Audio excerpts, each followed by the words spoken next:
Welcome to Solutions with Courtney Anderson. I am your host and guide, Courtney Anderson. I am thrilled to have the show topic today. And today our show topic is part of our Financial Fierceness series, which I love.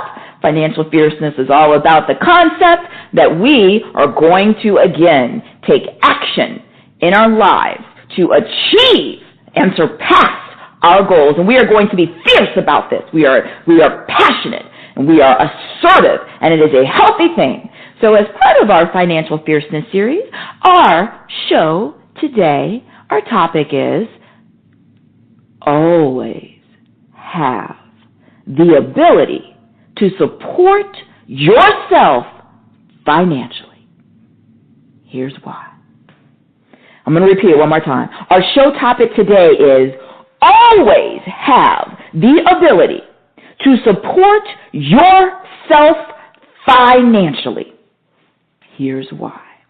Now, this is a show topic that, wow, I've had so much feedback, for so many years about this, and so it is something that I know resonates with a lot of people.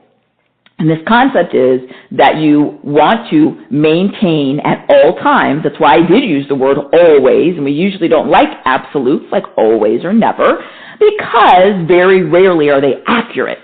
Very rarely is something always or never the case. But I am making this assertion, and in this situation, always maintain and have the ability to support yourself financially. All right. Now, as we look at the title for the episode, it was crafted intentionally, obviously, as all of these things are. And part of what the title says is you should have the ability to support yourself financially. And I want to talk about that. Now, the idea is that you have the ability. That means that you have the skills, the experience, and the know-how that you either are supporting yourself financially or you know how to. And the ability means it's not theoretical. So all of us theoretically could think, yeah, you know what, if I won the lottery and met someone incredibly wealthy who thought I was fantastic and wanted to support me, then I would have the ability to support myself. No, that's a theory. The ability means that you really know how to do it.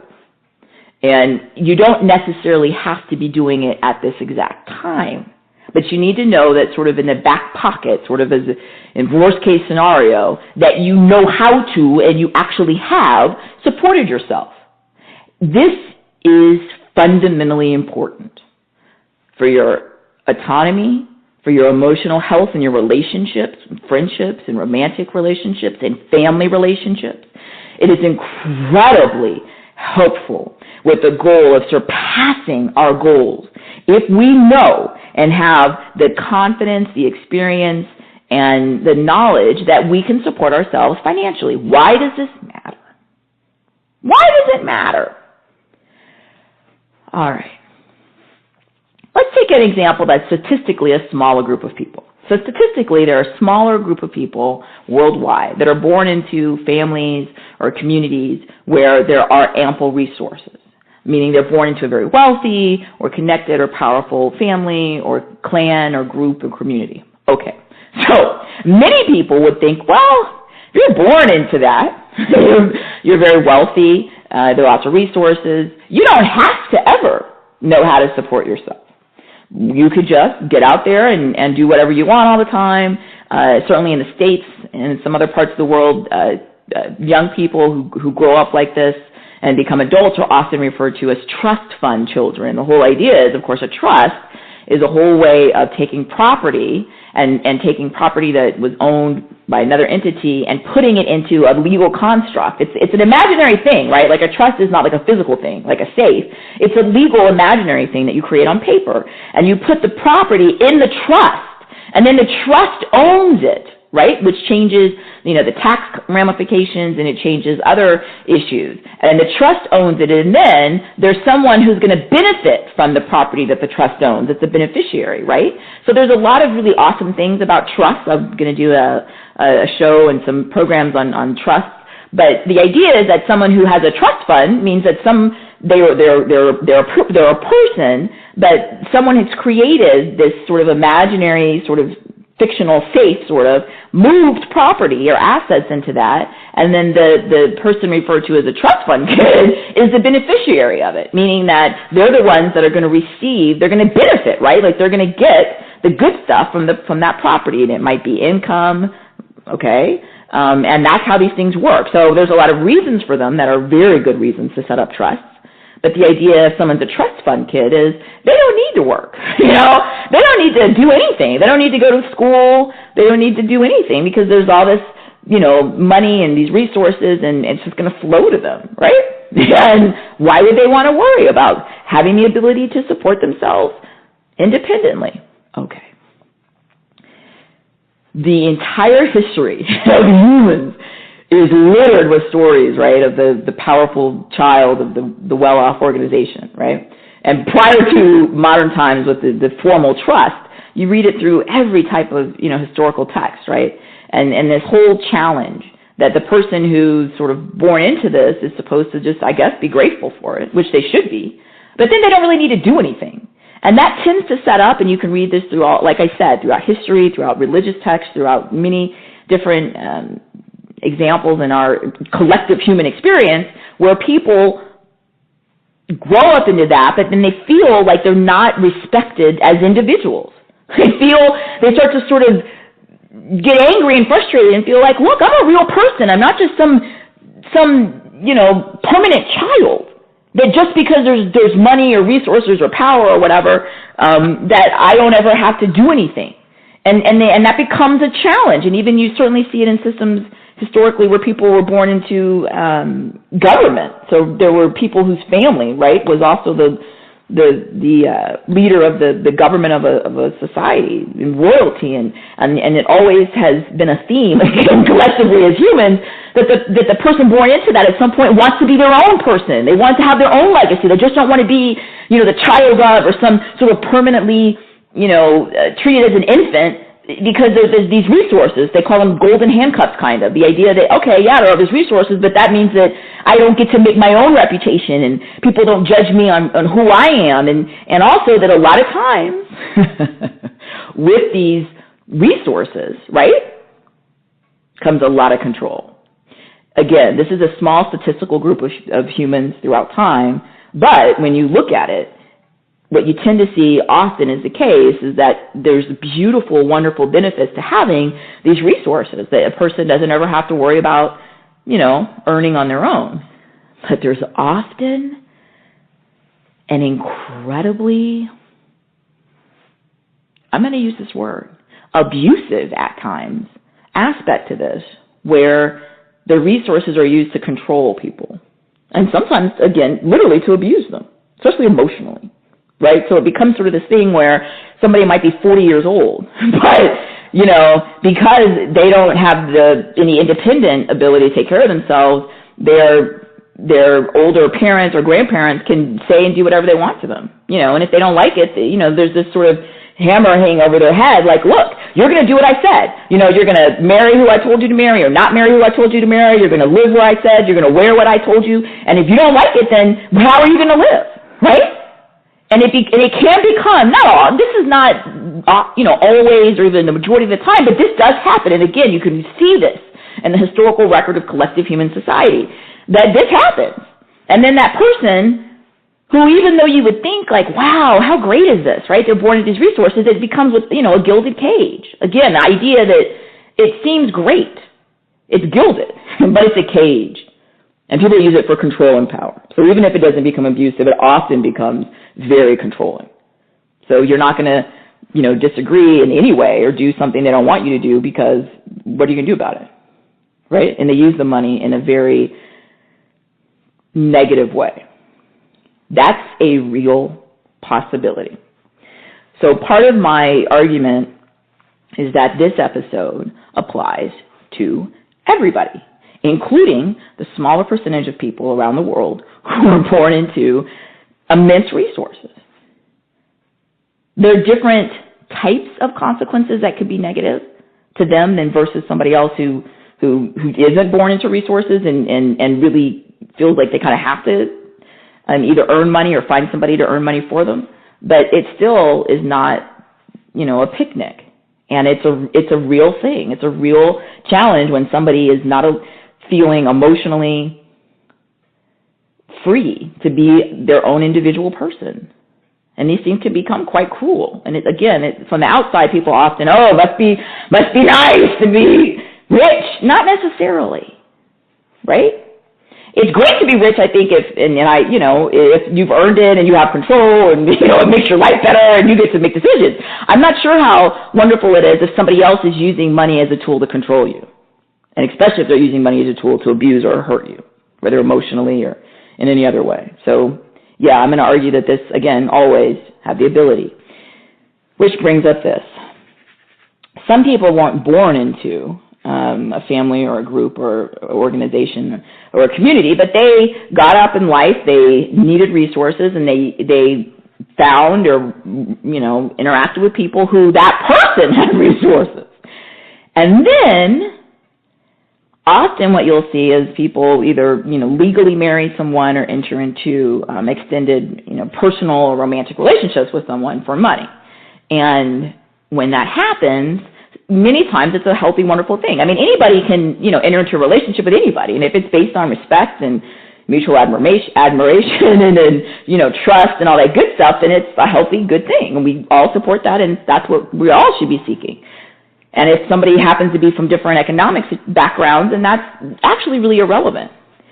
But, again, it can happen, and it has happened, where people enter into relationships where there is a disparity in power, right? So disparity of different values. So someone might have more power economically, the other person might have less.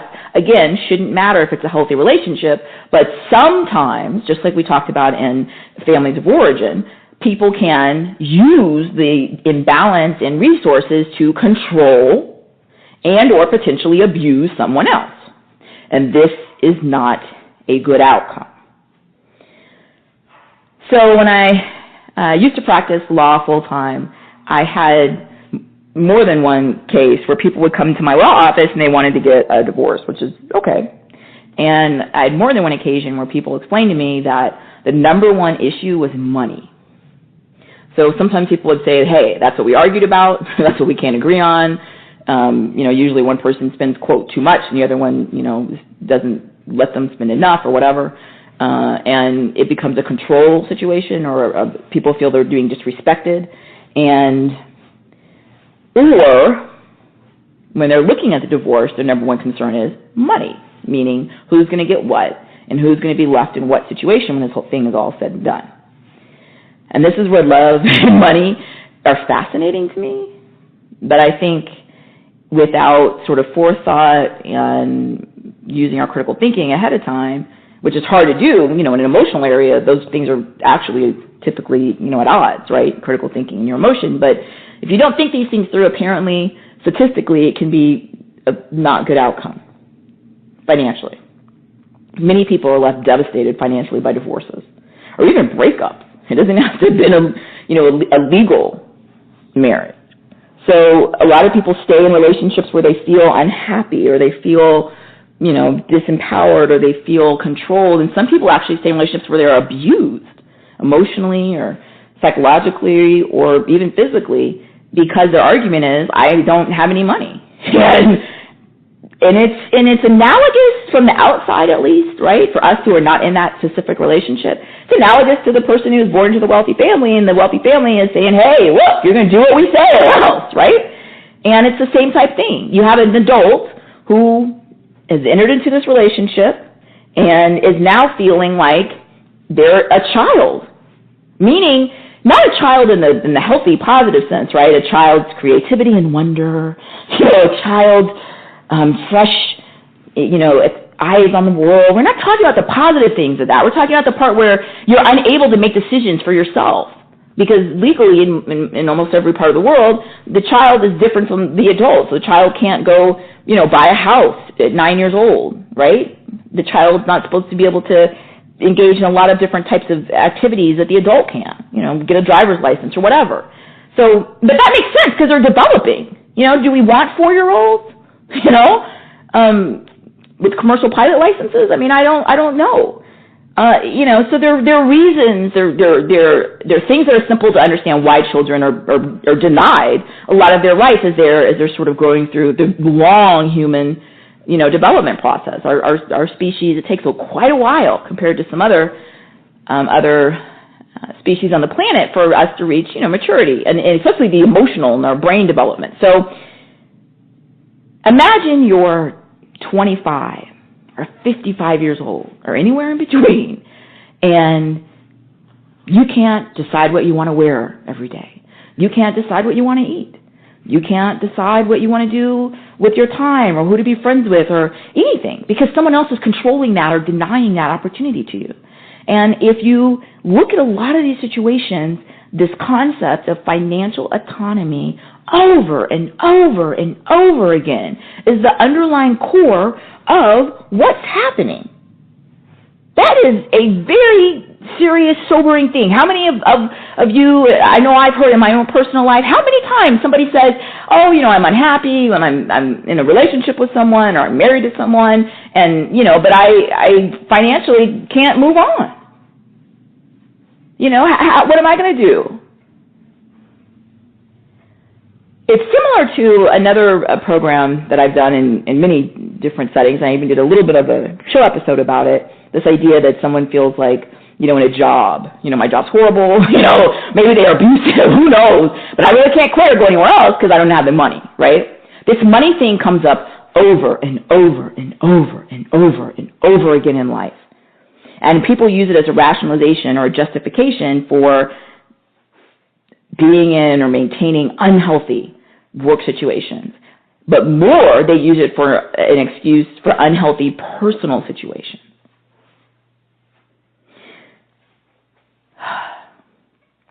One of the things that I sometimes do, I shouldn't even say to relax, because I guess it isn't, but, part of my background, right, so I used to practice law full time. It was a general practice. I was a general practitioner law firm. So that means I do the wide variety of, really simple legal stuff. So I did a lot of family law, relatively speaking. That's where I talked about divorces, child custody, and then I did a lot of criminal law, because that's a common thing. Somebody's arrested for, speeding, or they're cited usually. You're not arrested, but whatever.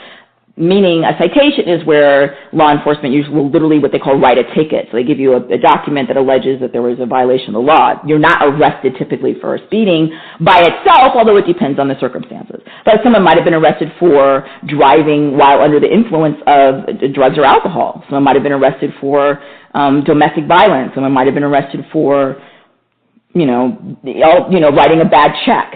So in these situations, I got to see the criminal justice system up front. It was fascinatingly interesting. And sometimes when I call myself relaxing, I'll turn on a television or watch something on the internet, and I like to watch some of these true crime stories, right, where it's like a real thing that happened, and then they sort of take the real story and they either show pictures of the real people, and then sometimes they'll have actors like reenact parts of it. And I watch way too much of this. I don't know why, actually. But it's a common situation where the money situation flows both ways. So I mentioned the situation where someone else has resources and then they use that to control or even sometimes abuse the people who have less resources. That does happen.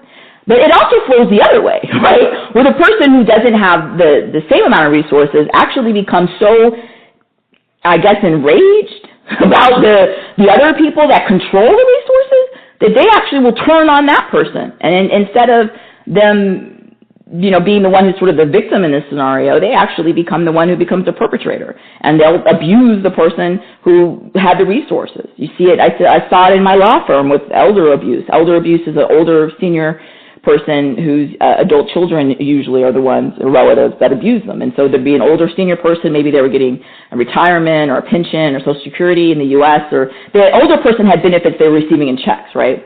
And then the younger people in their family then didn't have that money, and they resented the older person, and so they would either start stealing the money, and if the older person was more frail physically or mentally, they would actually sometimes abuse them, right? And I guess the argument is, hey, she's got all that money coming in. She doesn't need it. She's on a walker, or she's in a wheelchair. It was just unconscionably awful. And you also see the scenarios on these TV shows I've called myself Watching to Relax, where the person becomes so enraged that the other person has resources that they actually will physically harm them. And in some instances, there have been several of these around the world, big media stories where the wealthy family and their adult children literally either kill them themselves or hire people to kill them. It's just awful. All over money? Really? Potentially, that might sound like the most naive thing ever, right? Like, well, of course over money, right? Like, what else would you stay in a bad marriage or a horrible job, or, maybe you control other people, or you put, physical acts of harm on them. I don't know. I don't look at it like that. And we're doing, again, a financial fierceness series. I'm trying to share as much as I can, articulate some of the ways and tools and techniques that I've tried to implement in terms of money in my own personal life. And I've seen all sides of this. So early in my life, for a lot of reasons that were often beyond my control, I had very, poor financial situation. I worked for minimum wage, and I had other, issues, and so I've hit rock bottom financially, literally, and I'll do more programs and detail the horrible fallout of that. But I've also then implemented my program for the last, couple decades, and it's worked. I'm happy. I'm very proud of my hard work. I feel comfortable, which is the word most people, use at a certain point in life. I feel comfortable, right? Like I love where I live. I love the lifestyle I have. I love the investments and the opportunities I have. I love the ability to sort of treat myself well and enjoy my life. I mean, but it's not magic. And not because I wanted it necessarily, but I, have been in a situation all these years since finishing high school and leaving my parents' home. I was 17, where I've supported myself, right? And I learned a lot of this, the hard way. And to this day, I'm a single person. I've never had anyone that's, taken care of me or supported me. I've never been married. I've never even been engaged. That's a whole other situation. But the reality of the healthy good part, in terms of good outcomes, is that I've approached and used tools and techniques toward money and toward my ability to make decisions to set it up so that overall it's a really relatively healthy relationship. And because I've been independent all this time, then there's no interaction with anyone about anything that could be negative. So there's no sort of if you want that new item, then you have to agree to this or do that. I mean, if I want an item, then I look and I research, and of course I'm very frugal, some call me cheap, and save and negotiate and everything, and then I just get it, right? Like I've never, in fact, this is probably why it's difficult for me sometimes to understand why people don't maintain the ability to be financially independent. I've never not been that way, so I've never had to go to another person as an adult and ask them for something. And it actually makes a lot of decisions really easy. So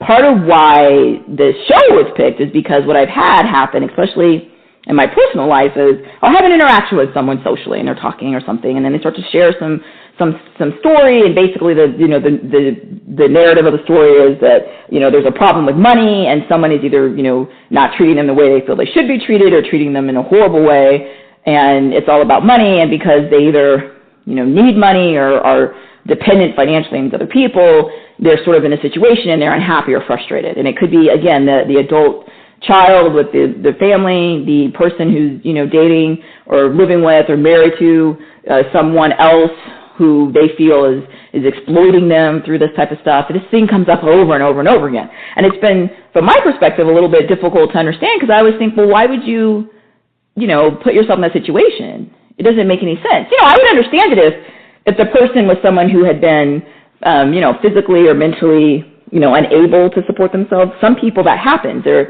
either have a situation that they're sort of born with, or that there's something that happens in life, maybe an accident or some sort of situation, and then they really do become unable to earn money and support themselves due to some physical or mental challenges. So when that happens, of course, it's totally different. I understand it, of course. But I'm not talking about any of those situations. I'm talking about people that are physically healthy and they're mentally healthy and they could support themselves, but they either have never done it, right? And that's why I said you have to have the experience. I don't care if it was, 2 weeks, 20 years ago that you supported yourself, at least you learned how to do it. And then you'll have the confidence later in life if something starts to not be a healthy situation that I don't have to stay here. I have the skills, right? I have the skills to go out and earn the income or manage investments or whatever, take care of myself. And if you have that, it's incredibly empowering.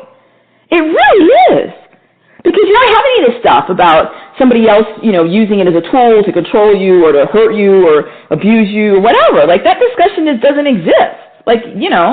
And again, you don't have to be currently supporting yourself, but you need to know that you can do it. Because then you know that you don't have to be in a situation that's unhealthy or destructive or potentially even dangerous. But I'm not really sure where these things happen in life. So that's one of the reasons that this was picked, for an episode. So I would argue this. If you have the capacity, you're physically or mentally or developmentally able to earn some sort of living or to be able to manage your own investments or whatever, then I strongly suggest that you take the time, because that's all it is, time, to determine how you will do that in a worst-case scenario. Because even if someone is in a fantastic situation and it's healthy and everything's great, what if the person that someone's financially dependent on, what if they're injured and unable to support them? What if they die, and they didn't make arrangements to take care of that other person?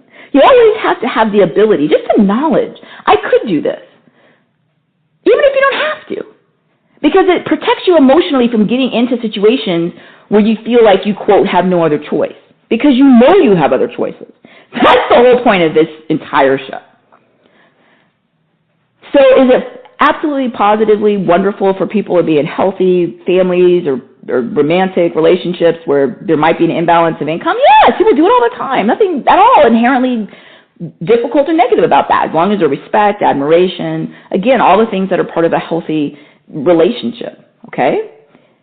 My only thing that I am literally begging, and I do mean begging, everyone to consider is to explore, even if it's just investing the time, how you could, if you needed to, support yourself. And again, it is absolutely fine if someone doesn't support themselves at this time, if things are healthy. That's great.